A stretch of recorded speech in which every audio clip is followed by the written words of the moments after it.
first of all, you need to know them for your own life. Because you got to know that there are differences in intelligence. It's really important. If you go into a job and you're not smart enough for that job, you're going to have one bloody miserable time. And you're going to make life wretched for the people around you because you won't be able to handle the position. And as you climb hierarchies of competence, the demand on fluid intelligence increases.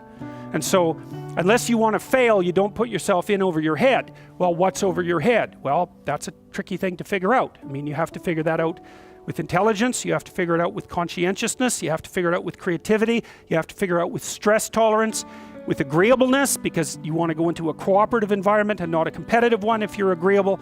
And with neuroticism, you probably want to keep the stress level of your job relatively low, because those are all places that you can break down. And most people have at least one significant weakness in their intelligence personality makeup, and you got to be careful not to place yourself in a position where that's going to be a fatal flaw. But what you really want to do, as far as I can tell, if you want to maximize your chances for both success and let's say well-being, is you want to find a strata of occupation in which you would have an intelligence that would put you in the upper quartile. That's perfect. Then you're a big fish in a small pond. And you don't want to be the stupidest guy in the room. It's a bloody rough place to be. So, and you probably don't want to be the smartest guy in the room either, because what that probably means is you should be in a different room, right? You should look at a place where if you're right at the top, you've mastered it. It's time to go somewhere where you're a little lower so that you've got something to climb up for. So, and if you're not hyper conscientious, for example, you're probably not going to want a job that you have to work 70 hours a week at, because you're just not wired up that way. You'd rather have some leisure, and like, more power to you. If that's how you're wired up, there's nothing wrong with having some leisure. But if you're someone who can't stand sitting around doing nothing ever, then maybe you can go into a job that's going to require you to work 75 hours a week. And almost all jobs that are at the top of complex dominance hierarchies require very high intelligence and insane levels of conscientiousness, as well, generally speaking, as pretty damn high levels of stress tolerance. You know, because that can knock you out too, because there's going to be sharp fluctuations in your career, generally speaking, at the higher levels of a structure, and you have to make very complicated decisions, often with very short time horizons.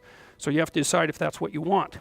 So, okay, so how smart do you have to be different things in life? Well, if you have an IQ of 116 to 130, which is 85th percentile and above, so it's one person in 8 up to one person in 130, I believe is 85, 90, 95, is it 95? I think it's 95.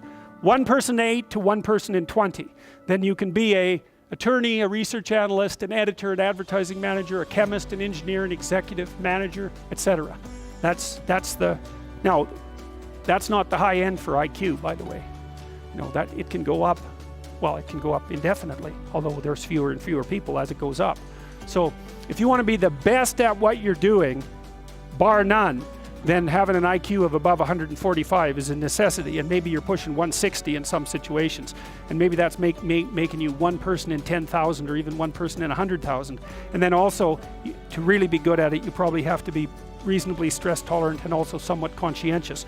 So you know, people, I mean, you think, well, why is it that smart people are at the top of dominance hierarchies? And the answer to that, in part, is because they get there first, right? I mean, everything's a race, roughly speaking. And the faster you are, the more likely you are to be at the forefront of the pack. And intelligence, in large part, is speed. That's not all of it is. So if you're moving towards something difficult rapidly, the faster people are going to get there first. So IQ of 110 to 115, so that's 85th to 73rd to 85th percentile.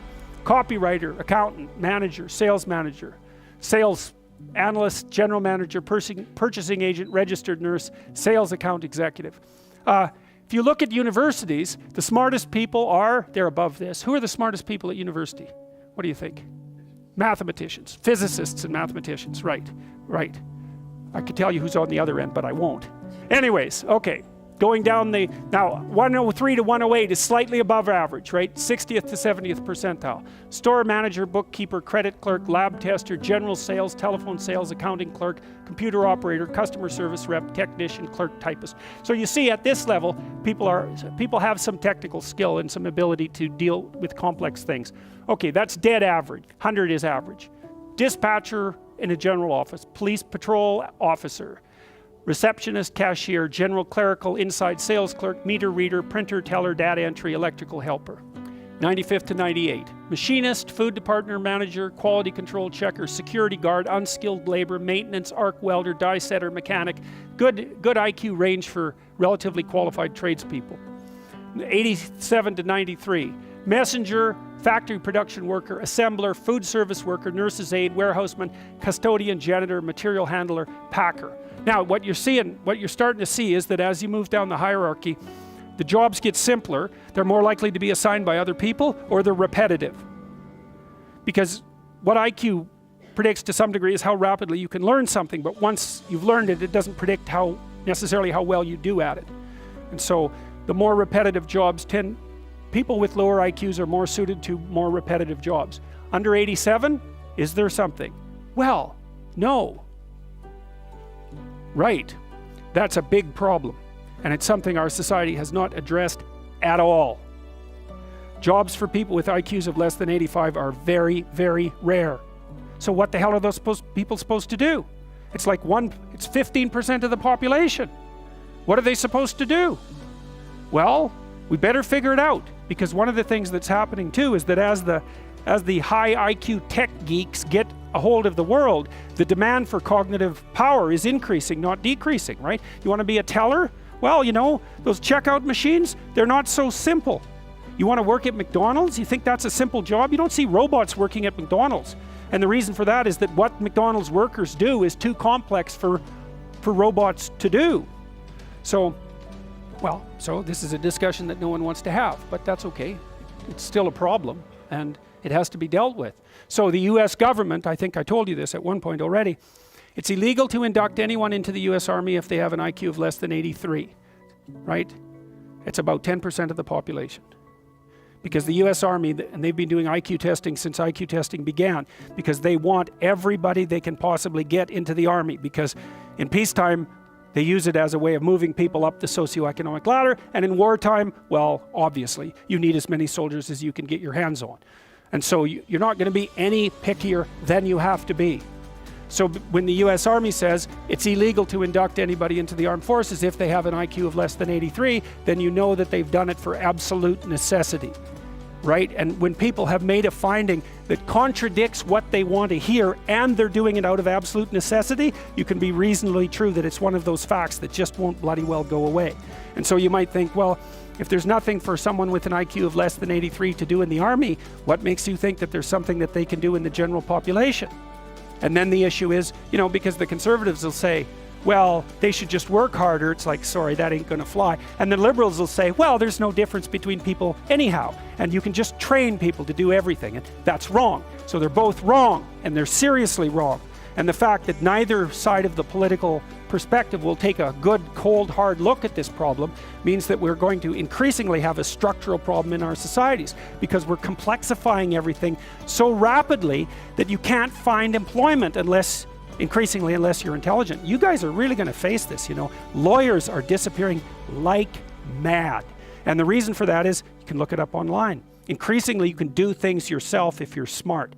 And so, like, the working class people have been wiped out pretty nicely over the last 30 years by automation and various other things. It's the low end of the white collar class that's coming up next.